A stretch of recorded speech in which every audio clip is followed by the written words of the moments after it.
Okay, just why I'm actually in the middle of doing an email to my Uncle Tony and sending him actually my toxicology reports. So, yes, I have several documents going back to 2008, even, where it shows that I've never been somebody who's ever been a drug user.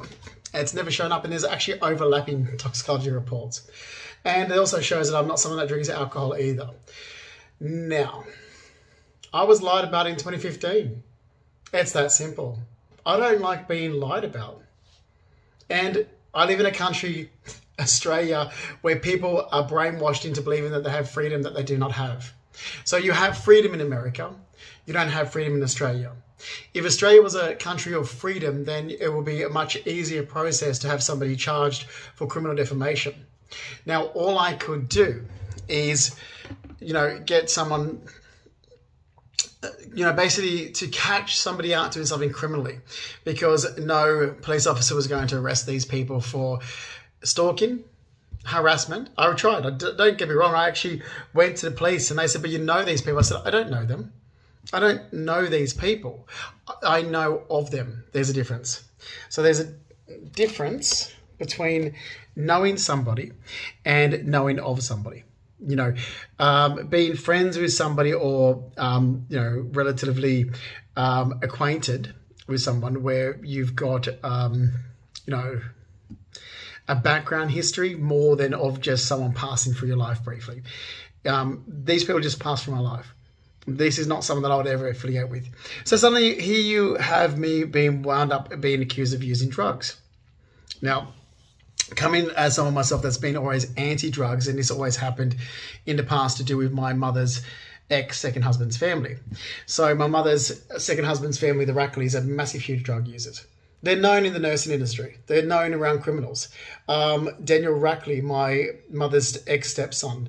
Mark Jeffrey Rackley. So his real name is Jeffrey. Mark Jeffrey Rackley, who's, he's born the same year as my dad. My dad's born in December. So my real father, Mark Fleming, is born in December of 56. But then so is my stepfather. But they're completely different people, completely different characters of people. So my stepfather's an alcoholic, cannabis smoker, drug user, speed, ice, you name it. And he works in the medical health industry, so he's known around those fields. So then because of this, I start getting affiliated. I'm like, but I'm not that person. I mean, I've barely drunk alcohol in my life, which is why I don't have a tolerance. For example, if I have one martini, it affects me because there's no tolerance within my system. I've never had the chance to have any tolerance built up because I've never been someone that drinks alcohol. So there's no tolerance, which makes it a matter, like I've said years ago, this makes it to be it's reckless endangerment, because by saying I'm a character of a person that I'm not and involving people into my life, and then having people think that I can handle. Great example, Belinda Jeffries. So she's a hairdresser from La Boutique. She grabbed hold of false information about me that seemed to be very much so related to the Rackleys. And one night she invited me over her place and she kept filling my glass up with almost pure vodka, and I kept pushing it back saying, Belinda, I can't drink this. I go out when I drink, if I go out and drink, I'm drinking actual tonic water with lime and telling people that I'm drinking vodka and tonic. I could only ever handle one vodka, and that's it within a 24-hour period. If I have any more than that, it's like poison to me. I don't have a tolerance. And that actually happened. She kept going, here, have it. I'm like, I can't drink this. You're a drinker. I'm not. I will sit here and have a coffee. And she did do this. So look, after I was lied about, and again, this actually was after 2015 as well, but look, after I was badly slandered in 2015 and lied about, and no one did anything I actually asked them to do, which was have the truth told. I rang my mother straight away and said, oh, here we go. More bullshit what's happened this year, and this is what was said about me, and this is how a situation, let me tell you a situation, without telling you the whole background of it, because I don't think it needs to be told. Back years ago, so we'll go right back because I've been going to the area of the Gap since I was in my teens and 20s, because I used to go there for dates. Even Alfio Bonanno, who was this Italian singer back in 2004. We used to go there we used to go to Cafe Roma's first. Cafe Roma was at Kellogg Street, and then he used to take me there like a romantic date. And there was no fence there back then, so you could actually sit right out, which was really romantic, and watch the waves, which, because of stupid people, because people are stupid and they fall in, there's a fence there now. So there's this sandstone area. Like, there's all these different sort of sandstone, like, sort of structures which used to have cannons in them once, I think. But they're still there, and you actually go and sit out and lay out on this sort of sandstone area. And it was like, sort of really, and I sort of just chill out there, and so forth. It's a nice spot. But now they've built a fence around it because apparently people are stupid and they fell in. Because, you know, in Australia, everything's so nana. We need controlling. Our government's so controlling. It's just, it's like I said, Australia isn't a country of freedom. You don't have freedom in Australia. It's a communist country of control. So you're not living in freedom. And you notice this if you live in America and you come back to Australia, just how controlled it is. You're delusional. You live in a delusional world if you believe that you are freedom. In Australia, we don't have freedom. We don't have democracy.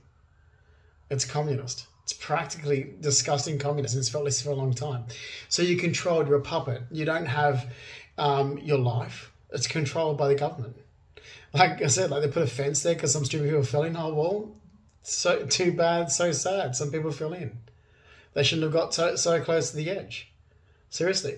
So anyone who actually knows me can use the fact that I would go to an area as part of my enjoyment and meditation. And if they wanted to be narcissists, so basically if they wanted to be toxic, vindictive narcissists, control freaks, they could use what they know, their knowledge of me, and twist it to be sinister. And that's what happened. That's plain and simple exactly what happened. And I told my mother this. And instead of my mother telling the truth, she actually repeated the lie because she was going to try and use that for herself as well. And I'm there going to police, this is fraud. You know this. I'm listening back going, fine, you don't want to believe me? Fine. They haven't believed me for 9 years, but I'm telling the truth. You don't want to believe me? Fine. But I am only a person telling the truth. Like, they're like, no, this is what they go, you were there because you were suicidal. I'm like, why would I be suicidal? I've got over 100,000 in the savings in the bank. I've got a beautiful apartment in Rushcutters Bay. I'm single, and I love being single. Anyone who knows me knows he hates being in relationships. It really does. It's almost like, God, I hate living with people. I hate being controlled. I hate it. I don't, it's not freedom. So I don't want to be in a relationship. I don't want a partner. Never have wanted a partner. And I made this very clear back when I say my first real partner that was long-term, and I looked at it and thought we're like-minded people, I could do this, was John Cabino. He lived part of the time at his mother's place and then came and stayed with at my place part of the time. And it worked, but I still left him. And I left him when nothing was wrong. And he never forgave me for that because there was no reason for me to leave him. I just ended the relationship and for no reason. So he hated the fact that I wouldn't give him a reason why I wanted to end the relationship because it wasn't him. There was nothing to be fixed. It's like, but you can't fix anything because there's nothing wrong. The relationship's perfect. I'm leaving it because I don't want it. I don't want it. That's it. I don't want to be in a relationship. And a lot of people freak out when they find people like me because it's like, what do you mean? Everyone wants to be. It's like, no, sorry. People, I think if you really sat back and thought about it, it's a forced, unnatural behavior that society puts on us to be in relationships.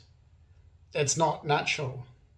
It's a forced to where people want that. They want, there's some people that find it offensive that if you're too, I guess, independent, where you don't need people, they find it extremely, it's confronting. So they don't get it. And I'm like, well, I don't understand why you do need people. I don't need people. But I do need money because money is actually the only currency. So back then, we're talking about the 19th of December, 2015. So I'm there going, it's not true. Like my dog's at home waiting for you. I'm just going to meditate for a minute. And these people were told when I started causing trouble because I dumped my affair and I dumped my partner. And they were just being narcissistic little cunts. And they're going, they're just being narcissistic cunts and lying to you. And it's easy done because here I am, the person, and here's these other people that, you know, like you are just judging a book by its cover. I'm like going, I've got my BMW. I've got no debts. I've got a shitload of money in the bank. I have no worries. I've got a green card. This is what I said. I'm like, I've got a green card to America. Like, tell me, why would I be depressed and suicidal? I have everything I could ever want in my life. There is, from this moment on, back in 2015, there is nothing else I want in my life. I have everything I want, and I'm working towards relocating to America. So in 2015, I had everything in my life that I ever wanted, and I worked hard for it. I had money. I had beautiful assets, expensive furniture. I had my dog. I had my car. I had the green card to America. My life was perfect. And that's when people chose to destroy it, because they saw what I had, and if they couldn't have it, then I wasn't going to have it either. And that's what my ex-partner Giovanni Consalvo did. That's what this little runt of an affair who I brought my dog from did. And that was plain and simple. That's exactly what happened. And I made a stupid, very stupid conscious choice to call my mother and tell her what was going on. I made the wrong mistake. I called my mother. The biggest mistake I could have ever made in my entire life was ringing my mother. I've learned from that. And if my grandparents were alive, they said, yes, but we've been telling you this your entire life. Don't tell your mother your business. Which is what my grandfather, Reginald George Purdy, always said. This is what my grandmother, Lola May, always said as well. She always said, don't tell your mother your business. So when this happened in around 19th of December 2015, after Carol did what she did with her little manipulative behaviour, I remember the whole time thinking, oh my God, Nan always said, don't tell your mum your business. Pop always said, don't tell your mother your business. I've done it again.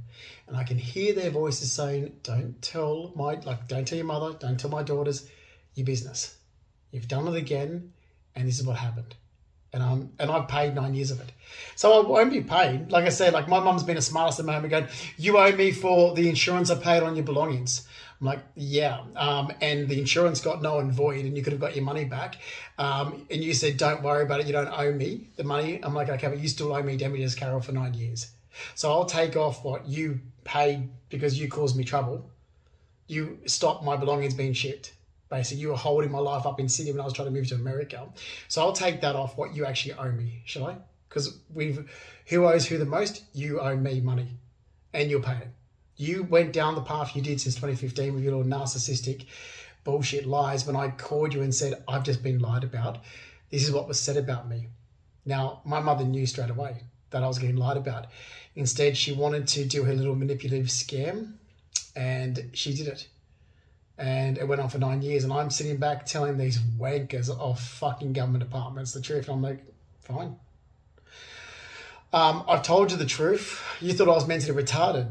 So I behaved like I was mentally retarded. Seriously, you dumb idiots thought I was mentally retarded? My God, I think the police force need to go back to training. Like, you know, IGA, me playing a prank on Mark Hanna because I'm supposed to be some drug user. So I want to get Mark Hanna arrested. I'm pretending to be some drug user. I'm off my face on drugs. Oh, snap out of it. Oh, yeah. That was acting. You know, that whole thing from 2016 to 2018 was acting. You lied about me in 2015. You lied about me. And the biggest thing that actually brought this home for me in 2015 was I told my family, this is what the lie was said about me. Can you help me correct it? And they turned around and said no. And then my mother repeated the lie for her own scam. And I'm there going, I live in a country with no freedom. I don't have a solicitor. I can't get it resolved. I'm getting harassed. What can I do? Oh, well, these people are criminals and they think that I'm like-minded. I've got acting skills from Screamwise. This is exactly how it happened. I'm literally going, well, I do know how to act. I did do that film in 2007 and I did do Screamwise, acting, film and television. I'm sure I could just play a prank on these idiots. It started out as a little prank and it just got bigger to the fuckwits. So that's when you got idiots looking and going, and I'm talking about people who go in apartments and they're going, but you're an idiot. I've got toxicology reports. I don't use drugs. And this is how I know that Mark Hanna and Peter Fry dropped me a roofie. Still don't know why. I was roofied by them, probably trying to make me look like I was a drug user when they found out that I wasn't. So, yeah. And I'm not mentally retarded either. But that was so much fun pretending I was mentally retarded, playing pranks on the police force. They deserved it. They deserved it because here I am telling you idiots. But when you've got people that don't want to believe the person themselves, and that happens a lot in Australia, I'm someone that gets my back up and it's like, this is ridiculous. You see, I'm a character of a person that would never take anyone else's opinion about a person. I would take the person themselves. I don't care what their ex-wife says or their ex-partner or their mother or their father, because all these other people are basing it on their own opinions or their own projections or their own issues. But that's not my issues. I'm meeting this person as a blank slate. So the only person I'm going to listen to is this person themselves. Why would I listen to outside sources? And I find that I live in a world where people do seem to focus on social media or what other people have said. Or I knew this person from high school and, they were like this during high school. It's like, well, that's your opinion that they were like that. Were they like that? I'll ask the person. Have we got proof that they were like that? Or we just got your word? Because as far as I'm concerned, your word doesn't mean anything. I'm not friends with you. I'm friends with this person I've just met. And as a blank slate, I'll take them on face value over you. And that's who I've always been. Now, if someone turns to me and says, Justin, I've been a drug user or whatever, I'm like, oof. If you've ever had drug and alcohol problems, I'm sorry, I have to end it there. And I'm very like this. It's like, yeah, I end it there because I don't mix well with people who have had drug and alcohol problems, ever. And you'll see this in me. I will be fake, but the fakeness starts crumbling away. Even the more and more I have to be around these people, it's like, I have no time for you. Because in your fucked up world, you think you should be accepted. But in my less fucked up world, I think you should be dead. So that's how I feel. It's like, sorry, stone you to death. Your fucked up world, you think there's equality and you belong in society. In my less fucked up world, I think you should be stoned to death. And yeah, so I don't. So as soon as someone has ever had, they're like, oh, but I'm a reformed alcoholic. I'm like, so you still had drug and alcohol problems. So you're someone with drug and alcohol problems, but you don't drink anymore, but that doesn't matter. You're still someone with drug and alcohol problems. I've never had drug and alcohol problems. My dad, Mark Fleming, has never had drug and alcohol problems. My dad's family, his sisters, never had drug and alcohol problems. But my mother's second husband has. Mark Rackley has drug and alcohol problems. Faith Rackley has drug and alcohol problems. Daniel Rackley has drug and alcohol problems. The entire Rackleys have drug and alcohol problems. And let me tell you something. Nobody wants to live around the Rackleys. Nobody wants to affiliate with those types of people. I certainly don't want people like that in my life. So I don't want you in my life because I already see what types of people they are. And here I'm someone apparently I look like I'm a drug user at times or something. I'm like, I can't help the way I look. Things make me feel more insecure. But this is the other thing. In the last 9 years, I got mugged. So here, pin that. What makes me feel so insecure is, yes, I got mugged and robbed on my way home from work November 30, 2007. Took me years to recover from that. From that, I had damage to my left eye where there's a scar there. And it does sometimes get a bit odd where I've got to focus more on this side to see. I do, so I'll turn my head in certain ways so I can see clearly out of my right eye because my left eye gets funny. I get migraines, I get self-conscious. I get self-conscious because I was mugged. Put into that I had spinal meningitis, a bad seroconversion back in 2010 that I speak openly about, that I had skin sores all over me from it. My immune system dropped and suddenly I got rapidly full of infections. My skin was broken out in infections everywhere, including right through my scalp. How my mother told people that my hair was fake or some bullshit. Yeah, she did. Or because during a period of time, my ex-partner Gio can confirm this, I got this skin infection it was horrible. It was so horrible that it went right through my scalp, was bleeding, like right through here, where you could grab chunks of my hair because the scabs, it would just, couldn't brush my hair or nothing. It was just horrible. So I had to use a very coarse treatment on my skin to fix it. And it was burning everything. I had big holes here in my beard even, massive big holes. I had skin grafts, not skin grafts, they had to, biopsies taken. It was horrible. So then that gave me fear to be in public because of how I was being looked. I had right down here was these big welts of sores.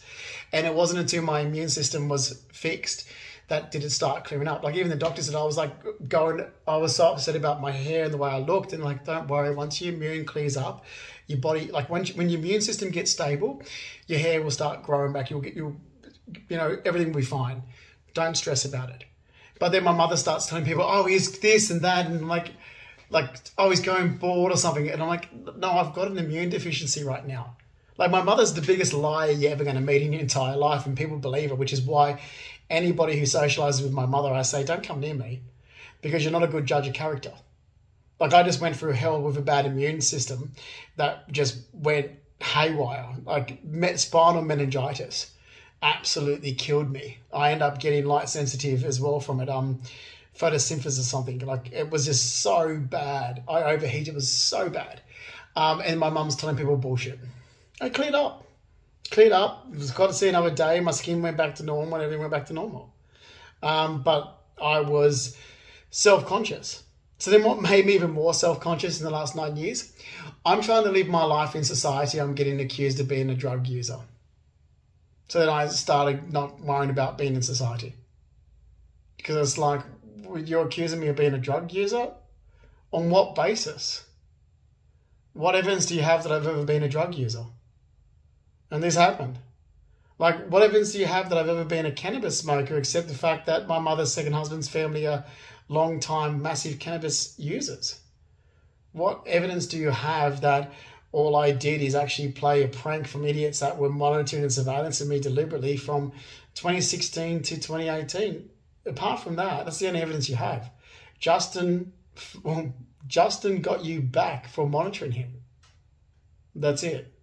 So what evidence do you have that I've ever been a character of a person that you've just told people I am for 9 years and then caused trouble for me in society? And that's the other thing. You've just caused these issues. Like, I walked past Sandy Lee McCloskey today, and I've got a migraine today as well, and it was just as the fucking birds, these cockatoos were flying past as I'm walking up the street, and she's walking down this way. And I thought, I don't want to say hello to her but I thought, it's not her. She's not the problem. It's what's gone on in the last 9 years. And maybe I could probably talk to her at one stage and explain to her, this is what has been going on. And this is what I've done. This is what's been said about me. This is what's not true. I need someone that's got a bit of a background to help me clear my reputation. Just as, and I'm thinking, not the best time, I've got a migraine, just as she's going to say hello to me and the friggin' bloody cockatoos come squawking past. And I'm like, Sandy, what'd you say? I just said it. I'm like, all right, hi, love. And I thought, I'm going to have to bite the bullet, so to speak, and say, look, Sandy, what's going on? I would tell you exactly what I've gone through. And I'll be honest with you, because I feel that even though I'm standoffish towards you, there's a bit of a connection there. And I will be upfront and say, I need someone that's got connections to help me get out of the situation, get out of the organisation I'm in, the situation I'm in, that where the wrong information. But I need someone to take me seriously and believe me, because there was no issues in my life into the last 9 years. I never had any financial issues. I had a lot of money in the bank. And I'll actually talk about that as well. In 2015, and I'm not going to blame Giovanni for this, because we were arguing at the time and I was staying away from my apartment, and I told him, oh, well, you lived with me for free all these years, which he did. And he came back and said, you said I didn't have to pay, which is true. I did, because basically he moved him to my place. So it was my place with my rent set up, everything my setup. So if he lived there or not, I was still paying the exact amount of bills for living home. So it didn't change anything. Whether he lived there or not, the bills were exactly the same. So it didn't increase with him living there, basically, much. So I said, look, until you get ahead, you don't have to pay. Because when I met him, he was struggling in debt, and I never had any debt in my life. I was always working hard and was set up. And I didn't mean that was going to be forever when he was with me, but he took it as always. So when I left him and I moved out temporary, I said, well, you've never paid anything. Can you owe me for unpaid rent for all these years? You can pay the 6 months while I'm not here. And he turned around and was a smart ass, because I was angry he was angry with me because I was having an affair. Wasn't unknown that I was having an affair. I left him and was screwing around. So he was pissed off with me and he goes, oh, the rent spread subsidy, it's in your name, that's illegal. I can't pay it for you. I'm not paying it. Like being a smart, so I'm like, I'm not saying you're paying it for me. I'm not living there. You can pay 6 months while I'm not there. You've just had how many years living for free? So he was being a smart ass, and then he rang mum and he goes, I'll ring Amanda as well. And that's why I don't want anything to do with Amanda. And so, Justin's got no money left, and he can't pay the rent. It's like just drag people into his bullshit lie. And all this was because we were arguing. Anyway, mum calls me and said, I've paid your rent. Apparently you can't afford it anymore. You can't afford where you live. I'm like, are you fucking kidding me? I'm on rent subsidy. Of course I can't afford it. I'm not living there. And mum's like, well, where's all your money? Giovanni said you went for it. Now, this is the truth. I sent Carol a copy of one of my bank statements. I had 4 banks. 4 savings accounts. So I sent her a copy of one of them, and she goes, well, you've got that much money in the bank, you should be buying a house here for Faith Rackley to live in. I said, no, I won't. Mum's like, well, she's got nothing and she's got kids, and that's why she's... I'm like, I don't care. I'm moving to America. As soon as I finish what I'm doing in Australia, I'm moving to America. Don't care, Carol. This is my money. And then she started. So why my mother started with these organisations is because she did see how much money I had in the bank. Now, I can give you those bank statements. I can give you the bank statements from St. George and ANZ from those times, and you'll see that I still had well over 100,000. I'm telling the truth. You can see that I never had any debts ever in my life. You can see that I'm not mentally retarded, even though I did a really good fucking acting scene from 2016 to 2018. You can see that I've never used drugs. Okay? I wasn't a drug user. I would never knowingly use drugs. Okay? Because there was that time when Peter Fry in 2016, who I don't know him, he approached me when I'm walking my dog around Red Joe side of Rushcutters Bay Park. He approached me and said he was a friend of Brett Aikenhead's, and I was like, oh, here we go. I'm still getting harassed by this Abbo's friends. That's what this was. And it wasn't the first time I got harassed by these Aboriginal Brett Aikenhead's friends. There was another time when some guy, Spencer, and his deadbeat sister harassed me. So I'm not impressed. And now all this is true. So here I am sitting duck with no quality family members. My ex-partner, who was the only person who could ever vouch for me, was really pissed off with me. And I'm there going, well, that's not going to happen. Because he's so angry that I've dumped him for starters and there's no chance of reconciliation and that I'm screwing around. So there's no chance of this being good at all. This is bad. Because even my ex-partner who's out with daggers, he's that bitter towards me at the moment. So all I've got is my own credibility myself. And I live in Australia. There's no decent legal system for defamation in Australia. So then I thought, fuck this. All these arseholes started getting involved. And I'm like, great. Well, I'll just play the part. I was being a smartass. That was it. I was being a smartass, and all the actual documents back it up. So I can back it all up with... proof. Like I said, don't take my word for it. Look at the actual documents. I'm sending my Uncle Tony Pincham, which is my dad's younger sister, Aunt Linda's husband, the documents now. All right, just look at the documents. Yeah, I am that good, you know? Oh, and apart from me being angry, what? Because of what? Like, seriously, in America, people are angry all the time, and it's a national emotion. I fit in there. Australia's a weird country. We have issues. We have really massive, huge issues, and it's not the fact that people are angry or getting to punch-ups. It's the fact that we're trying to change and control people and mold human race into being a clone, like an alien or something that it's not. We're meant to be emotionless. We have been taken over with mental health, and it's bad to be angry. Well, no, it's not. It's a natural emotion that we have. People react because of actions towards them, and you know it's unhealthy to not react. It's a healthy reaction. Depends how far you take it. Because if you hurt somebody, then it's like, oh, okay, you took that too far, didn't you?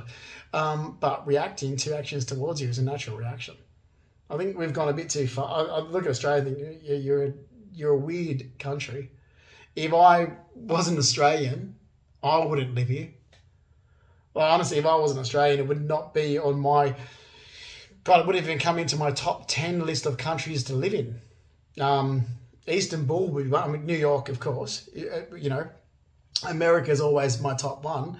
Istanbul, Turkey is the next one. You know, what else? you know, Dubai, except I don't like the heat. You know, I wouldn't be picking Australia. Australia would be at the bottom list. I find it very unnormal. A controlled communist country, a very controlled science experiment of a communist country, sort of socialism. So it's not my pick. I mean, you know, being born Australian, I don't see that's worth anything at all. And that's it.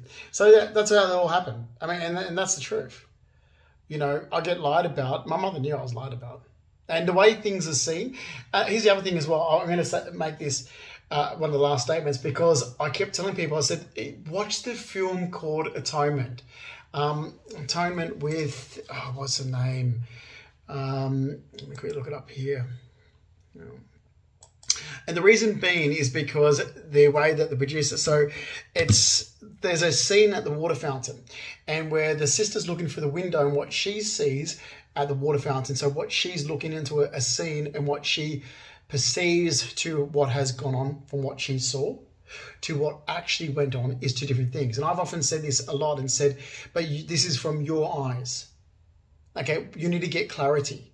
You have to get some context. So if you ever watch something, and I like this when I go onto things on YouTube, and next minute, like, you'll see a video and then people will comment and say, can we have some context? What happened previously to leading up to this? Because we're seeing this massive big explosion of someone going off, but we don't know what happened beforehand. So what's the context? Can we have the entire video?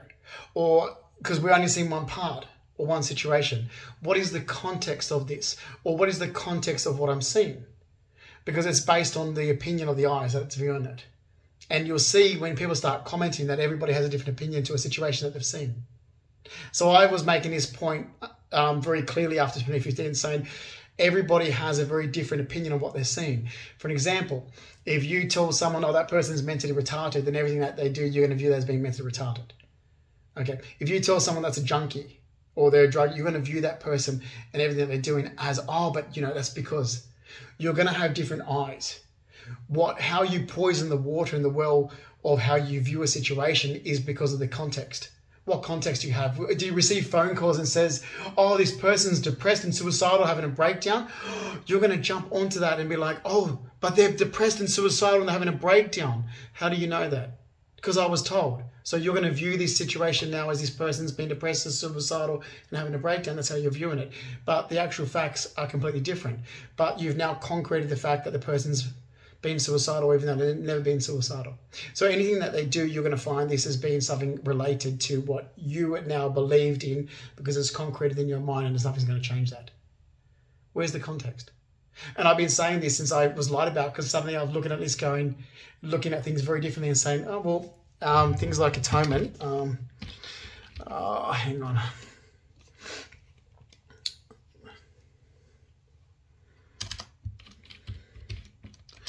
Is it Atonement? Let me see if I can find the movie. Yep, 2007. And yeah, it's Atonement. And the director is Joe Wright. Keira Knightley, isn't it?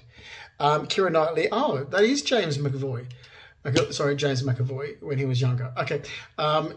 Yeah, Keira Knightley is in it. So it's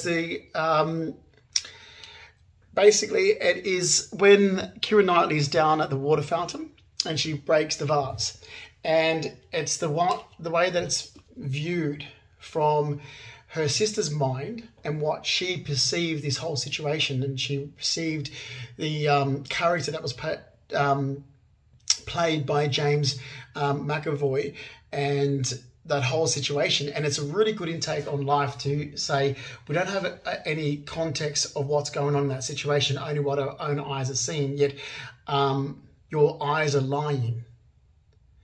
And this is something I was saying since 2015. It's like, okay, you believe this because there's no context. You don't know what's going on in this situation, only what your eyes are telling you. And you don't have the context. And I've said this continuously, can I get a solicitor?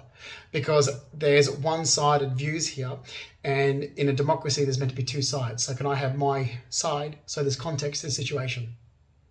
There's been no context to 9 years. So I'm yet to actually have any of my civil and human rights for 9 years. And that's exactly what's going on. So there is no context. There's no, can I explain what actually happened on my side? You've had 9 years of one-sided information about me, but can I please explain my side of actually what happened and give you context of the situation, why this took place? The same thing when we're moving in December 2016 and Giovanni pushes my cabinet, the Turner cabinet that I love, pushed it into me and broke the leg. So he pushed it into me, it hit me, there was a scratch on me, I was bruised. So he violently pushed a cabinet into me. He didn't get arrested for it. He didn't get arrested for it, but he played the victim. And he played the victim well. But the context that should have been brought into the situation was, Giovanni's behaviour towards me, which led to the situation after that.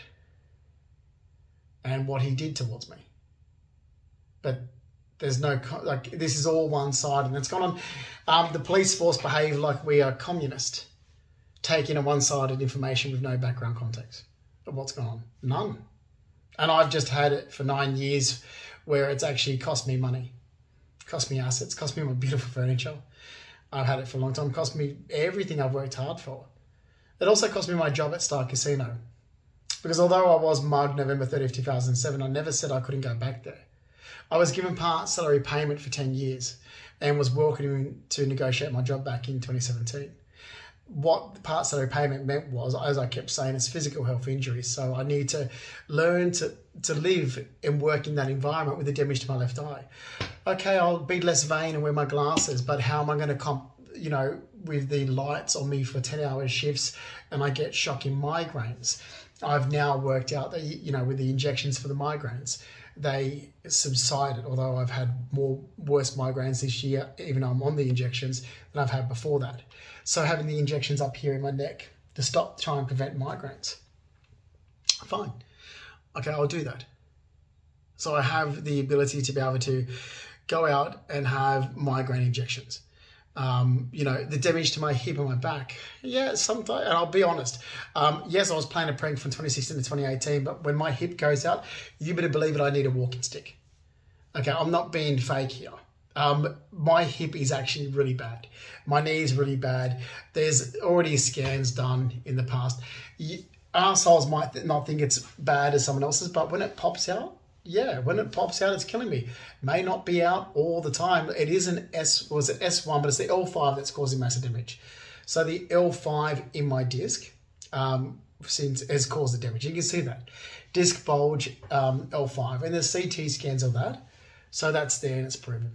Now, there's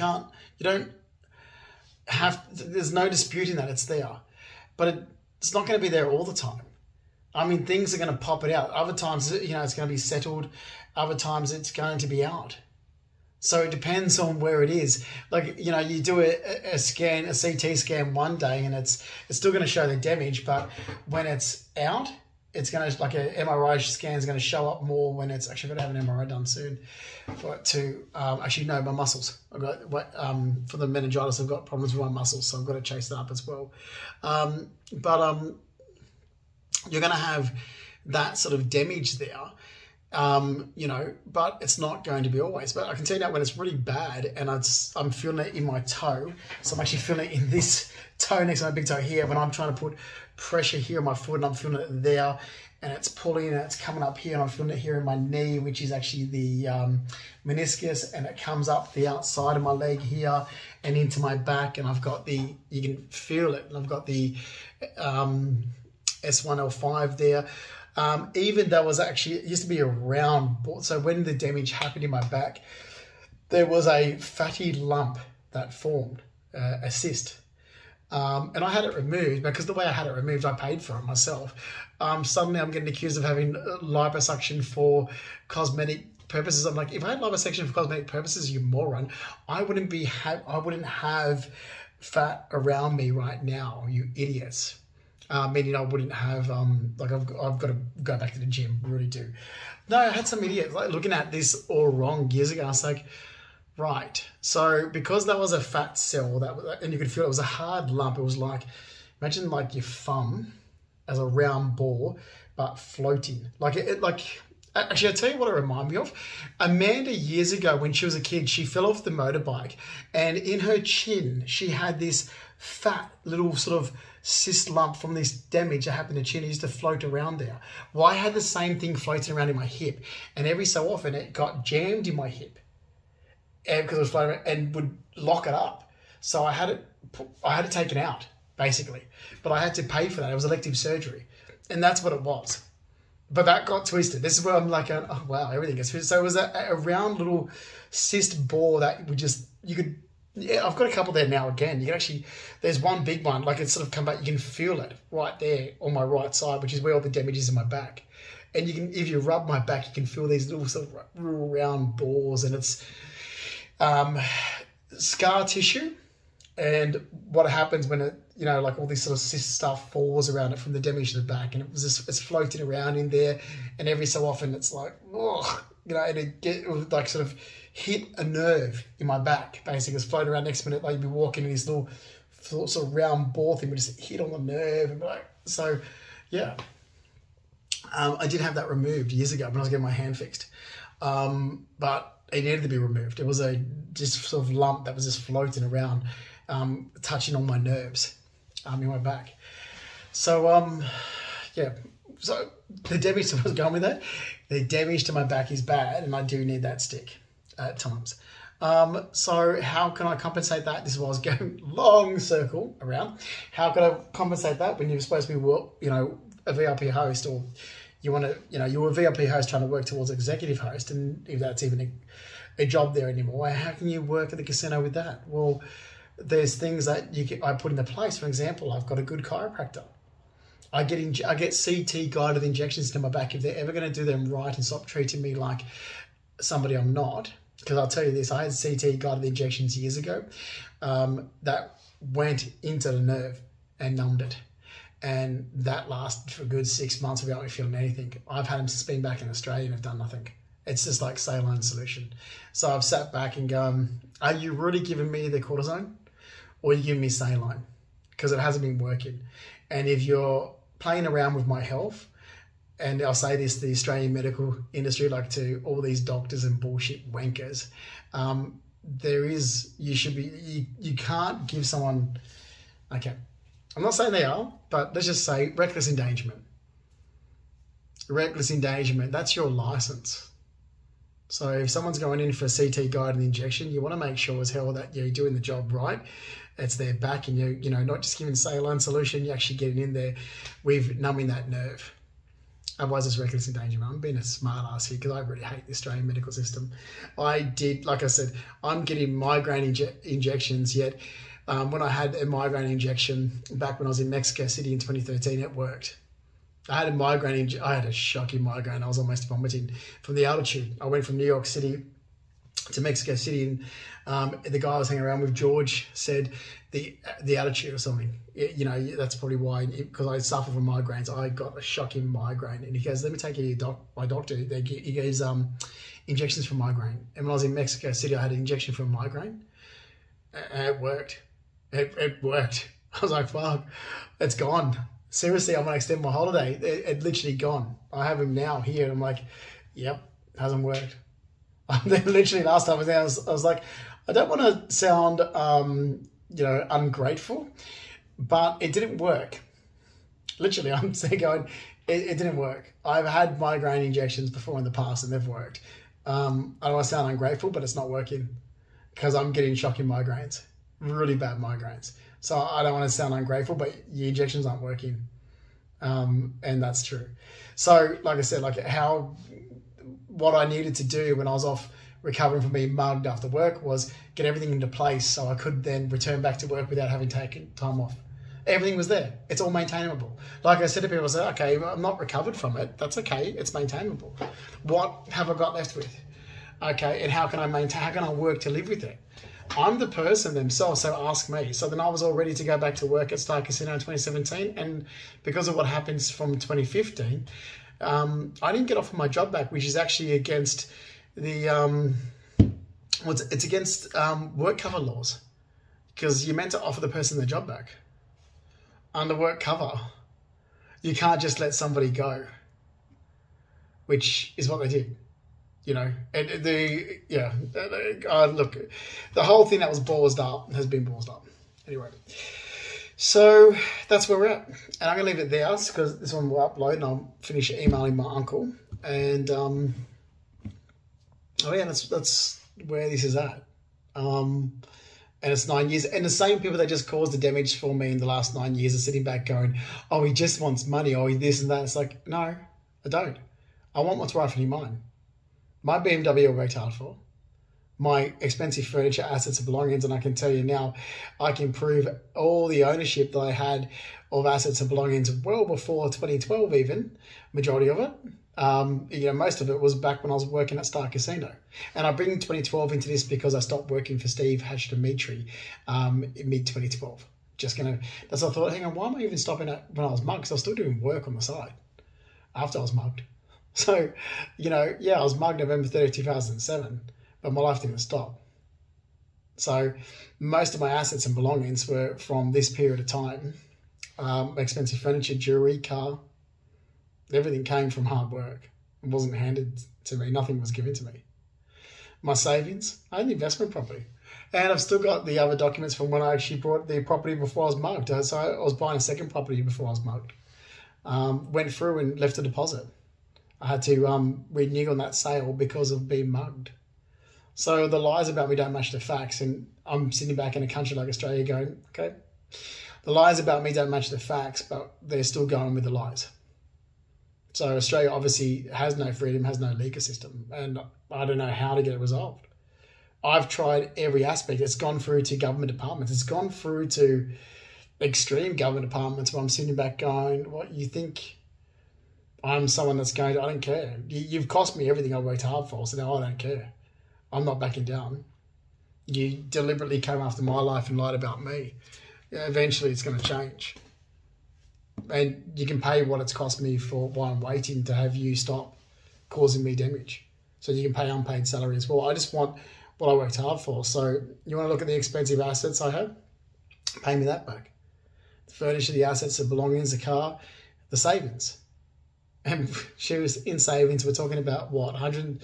So, was it 80,000 American, close to 140, 160 Australian. So not really, still enough, but not really a lot of money. Over 100,000 isn't a lot of money these days. But you can pay me the loss of income. And believe me, that's what's going to happen. I'm not going to sit back and be lied about.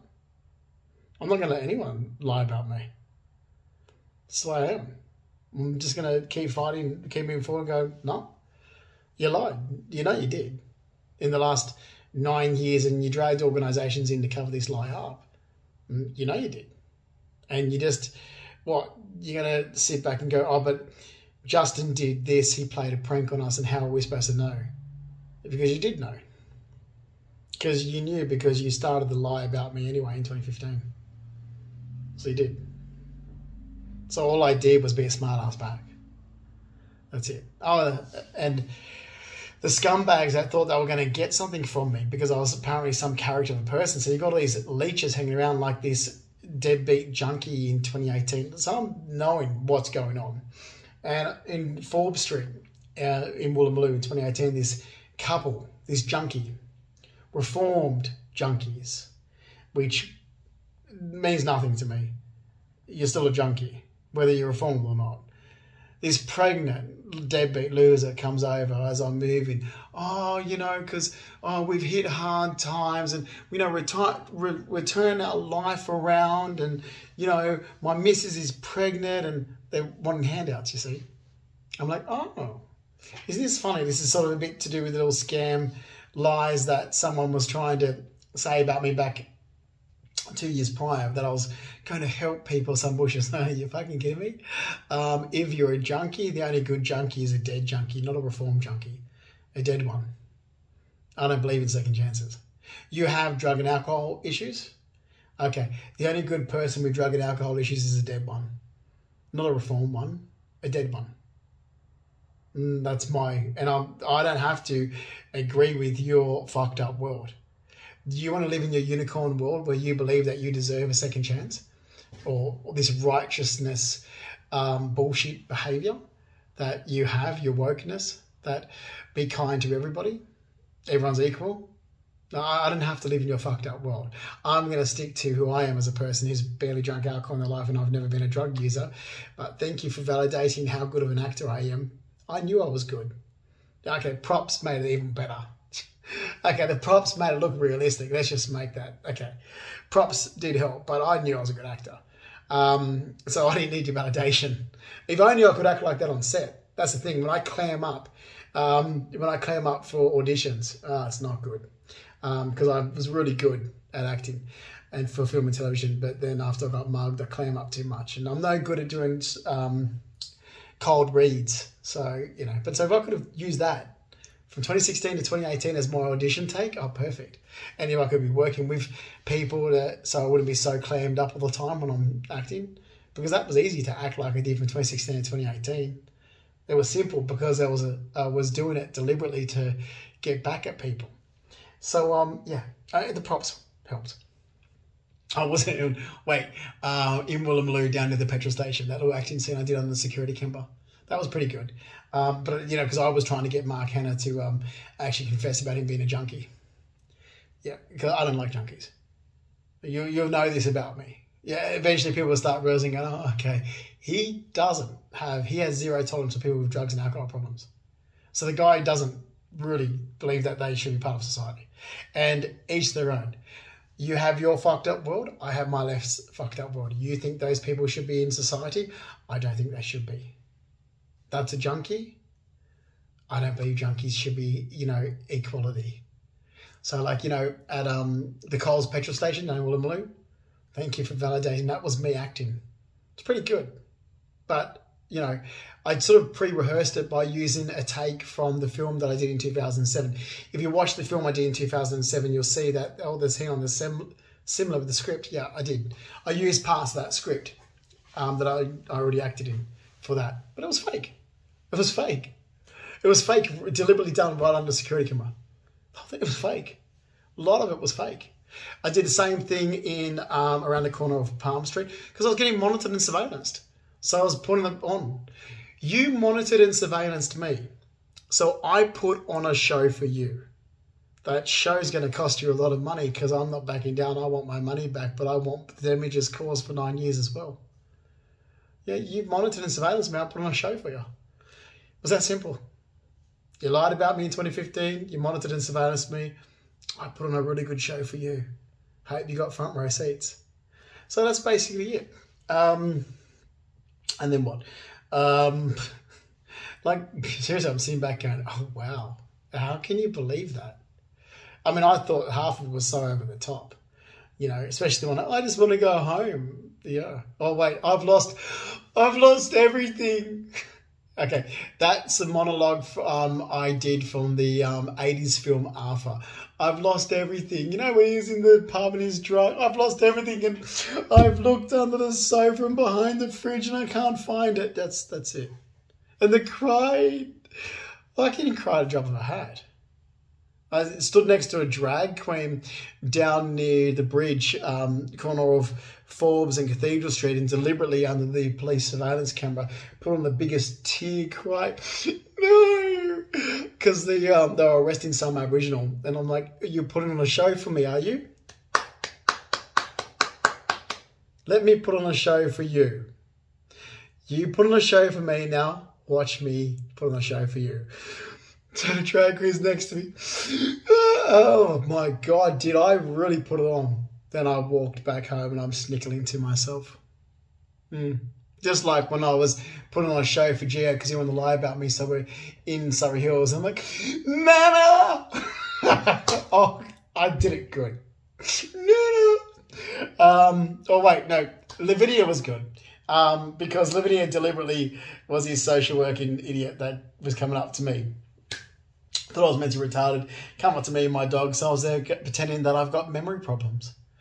I don't remember you, but you remind me of my Nana Ruby. No, she didn't.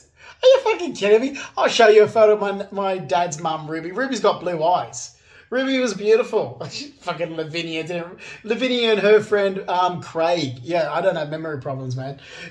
Craig used to walk past him when he was down the East Sydney Hotel. He used to sit out on the corner there. Lavinia's friend. Are you fucking stupid? Are you people that fucking stupid?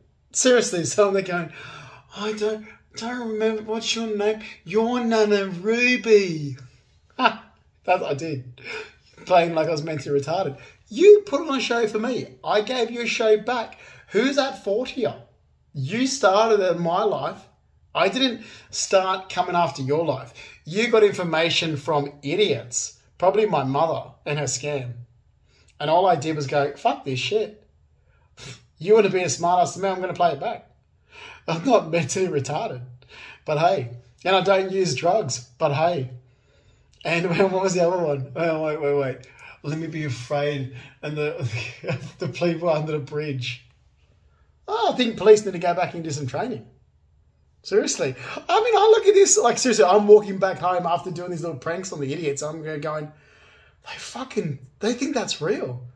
I've got the most basic acting for film and television training from, well, I shouldn't say basic, sorry. It was under Philip Holder's tutor in Screenwise in 2006. So there was good teachers there. So I won't say it's basic. But I'm thinking, I've got acting for film and television, but I'm like, they believe that was real because they want to believe it's real. And that's what it was. You know? Fucking hell. I'm smirking. It's cost me everything. I didn't expect it to. Honestly, I didn't expect that to happen. I was expecting to play a prank on an organisation, all to come out in the open, and that was it. Ha ha ha. Jokes on you because you came after me. I wasn't expecting it to go on for 9 years. Like the harassment that's happened. I honestly wasn't expecting this to happen. Where it's cost me damages, assets, belongings, and everything you could think of. Like my credibility, what was doing it because they kept harassing me. An organisation that involved themselves in my life, even though they told the fuck off by me. Wasn't expecting what came from that. I'm sure if it happened in any other country, it happened in America, it would be been viewed as, well, didn't you go and harass Justin, so he played a prank on you back, falls on you. But this is Australia, where we're a communist country with no freedom. I'm going to leave it at that because I've said enough. But at least it's out there in the public that I've told the truth. What are you going to do? Turn around and say, you didn't know? Yeah, you did. Christ, I said to people straight away. Even when Giovanni was with me and he goes, stop doing that with Lavinia. Like, you know her name. I remember around the corner, I run into her in the post office. That's, in the area there. I'm just, and Giovanni's with me and so forth, and I'm like, okay, no. I'm not even going to start with the post office. Okay, let's leave that one because, let me just go back to Lavinia. And so, fucking hell, I did play a prank on the dickheads, didn't I? So anyway, I'm there going, oh, hi, Nana Ruby, and Giovanni's like, no, come on, Justin, you know her name? I'm like, I don't remember. I've got memory loss. Who are you? You're Nana Ruby. Hey. Wasn't drunk, wasn't using drugs, wasn't nothing. It was just me being a cunt. Because you decided to think I was a certain character of a person that I wasn't. And I got fed up with telling people, but that's not true. So you came after me, so I'm going to behave back at what you want. You put on the show, you got to show back. There you go.